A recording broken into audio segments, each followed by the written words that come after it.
Welcome, Riverside. I'm your host, Gabriella Madrigal. This week, we recap a recent event where the public provided input on the future of Riverside. We also hear about a special grant given to Ramona High School's construction program. Plus, we talk about the Museum of Riverside's milestone 100th birthday and what's on the horizon for them. So stay right here as we give you the details on these topics and more right here on Inside Riverside.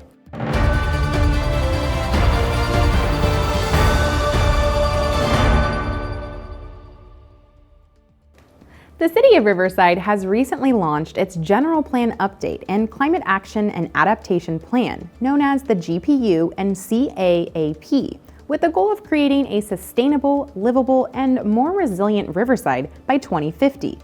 This initiative will shape land use, growth, and preservation across the city, with impacts reaching far into the future. To celebrate the project launch, the city hosted the Future Fest on October 24th at the Riverside Plaza. It was a fun-filled evening attended by over 500 Riverside residents and families. There were food and beverages sponsored by Riverside Plaza businesses, free prizes, and many opportunities to provide feedback. If you missed the Future Fest, don't worry because you can still get involved. The city is excited to announce the release of a new Planning 101 video, an expansion of What is a General Plan, now available on the project website and city YouTube. This video dives into all the ways to participate, such as exploring the interactive mapping tool, sharing your climate action and general plan priorities, and even contributing to a community mural. Visit riverside2050.com or scan the QR code on the screen to watch the video.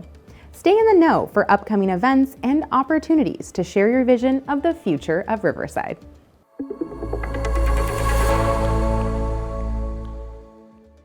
Time now for your Inside Riverside Sports Update. My name is Pep Fernandez. We have a CIF state champion in boys cross country right here in the city of Riverside. In fact, he did it for the second consecutive year. Woodcrest Christian's Ian Turk is your Division 5 champion again. Here's video of him crossing the finish line up in the Fresno area at the CIF state meet. In fact, he broke the Division 5 state meet record as he won the title for the second consecutive year. In fact, he had the fastest time period in all the divisions at the CIF state meet. Here's Ian Turk talking about being a back-to-back state champion and now qualifying for nationals. I didn't think much of the time at the moment when I first crossed. It kind of hit me a little after when I finally got to see my family. I was more just joyful of the win that I had at that time. And then when I heard the time I had, it kind of just blew my mind. I'm like, wow. Especially when I was told what my final mile was, the 4:27. I was just blown away. Obviously, you've already had a hugely successful season. You know, going to nationals, is that just kind of the icing on the cake? Is there no pressure? Like, hey, I already won back-to-back state titles. I broke the record. I had the fastest time. You know, no pressure. This is just going to be fun now.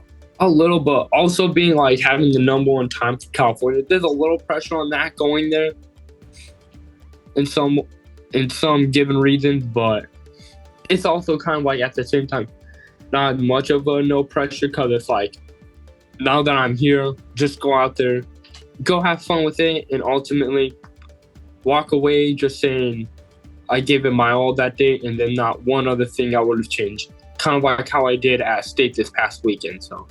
Great job, Ian. Now, the local football season is not over quite yet. The RCC Tigers are still on the hunt for a state championship. The defending state champions picked up a huge, dramatic comeback win against San Diego Mesa in the Southern California semifinals this past Saturday. You watched it live on Riverside TV as the Tigers were trailing 30-0 midway through the third quarter, and they went on to score 37 unanswered points to beat San Diego Mesa 37-30 and punch their ticket to the Southern California Championship game against Mount Sac. Here is Tigers head coach Tom Kraft and Tigers QB Brady Jones. It's hard to beat a team a second time. We've had teams that we've beaten, and we've beaten them the second time, like Ventura in a regional final. We lost to Golden West one year. and then we came back and beat them in the SoCal Championship. We've done those type of things, and for us to beat this team is a good accomplishment. This game, it's behind us, but honestly, it's just next game. Next game's a new game. We got a new week ahead of us. We're starting square one again. RCC is the defending state champion, but they'll have to get past Mount Sac for the Southern California title to reach the state finals. I'm Pep Fernandez, and that's your Inside Riverside Sports Update.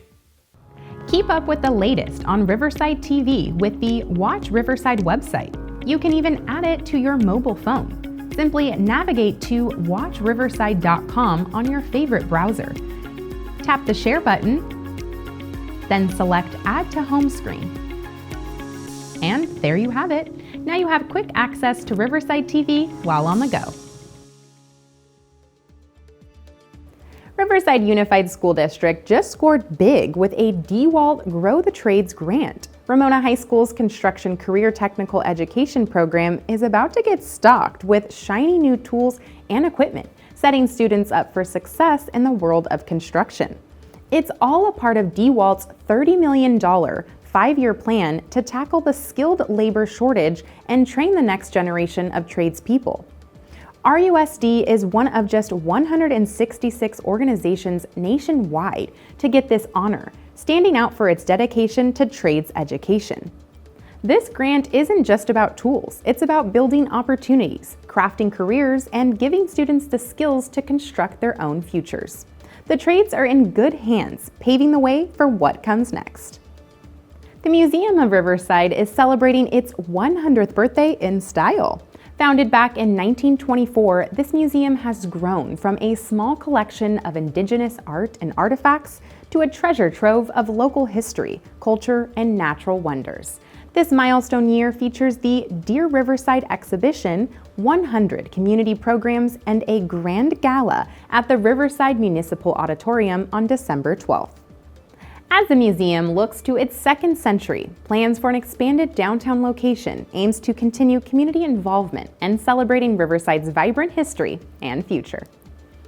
Well, that's it for the show. We want to remind you that the Festival of Lights in downtown will be continuing all December, so be sure to visit riversidefestivaloflights.com for more details. Now we invite you to stay to the end as we list several activities in the upcoming week.